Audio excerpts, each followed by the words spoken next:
அனைவருக்கும் வணக்கம். இன்றைக்கி நம்ம கௌஷிஸ் கிச்சனில் அவகாடோ பேல் எப்படி பண்ணுறதுன்னு பார்க்க போகிறோம். இது ஒரு குயிக்கான ஸ்டார்டர் ரெசிபி. வாங்க எப்படி பண்ணலான்னு பார்க்கலாம்.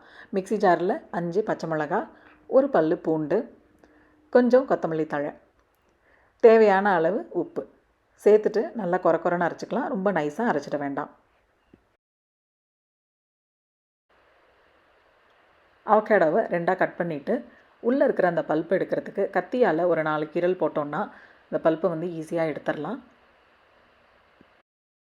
ஒரு பாகத்தில் இருக்கிற விதையை நீக்கிட்டு அதே மாதிரி கத்தியால் கீரல் போட்டு அந்த சைடில் இருக்கிற அவக்காடோ பல்ப்பும் எடுத்துக்கலாம். ஒரே ஒரு டீஸ்பூன் எலுமிச்சம்பழ ஜூஸ் சேர்க்குறேன். இப்போது இதை மிக்ஸி ஜாரில் இன்னும் ஒரு 2 சுற்றிட்டு நம்ம அரைச்சி எடுத்துக்க போகிறோம். ஒரு கிண்ணத்தில் எண்ணெய் தடவிட்டு அதில் நம்ம அரைச்சி வச்சுருக்கிற இந்த விழுதை சேர்த்துட்டு எந்த தட்டில் நம்ம சர்வ் பண்ண போகிறோமோ அந்த தட்டில் நம்ம அதை போட்டு எடுத்துக்கலாம். மெதுவாக அதை வெளியில் எடுத்துருங்க. இப்போ நம்மளோட அவகாடோ பேஸ் ரெடி ஆயாச்சு.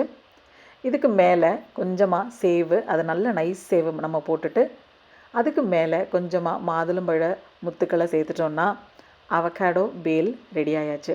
இது ரொம்ப நல்லா இருந்தது. நீங்களும் செஞ்சு பாருங்கள். எனக்கு எப்படி இருக்குன்னு சொல்லுங்கள். இந்த ரெசிபி உங்களுக்கு பிடிச்சிருந்ததுன்னா கௌஷிஸ் கிச்சன் சேனலுக்கு மறக்காமல் சப்ஸ்கிரைப் பண்ணுங்கள். தேங்க்யூ ஸோ மச் ஃபார் வாட்சிங்.